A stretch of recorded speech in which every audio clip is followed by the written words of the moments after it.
sa tingin ko, gagawa rin ng paraan ng ating pamahalaan para mag-import ng additional volume. Atong araw, yung patrol ng Pilipinas. Hindi ba bang Tunod ito. nagkakausap ng karano ang tanggapan ng LFA sa Ligang PTP dahil non-working holiday. Walang nagbebenta ng bigas. Kaya ang mga residente, magkakapalengke para sa paasa na yun. Pinasa na tuloy ang kanyang mga piniling isda.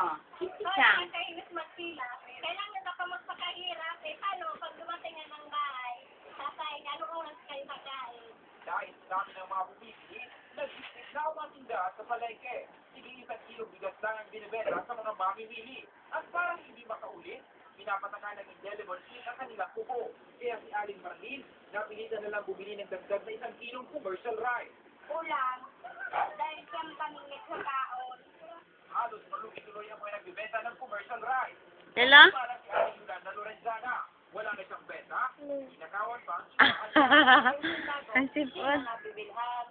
Kasi marami ng tao, yung bibili hindi na makapapasok. Ay, ito ang kiti-kiti. sa pagtaas ng presyo ng bigas at iba pang prime commodity. Maniyak-iyak na si Aling Gloria sa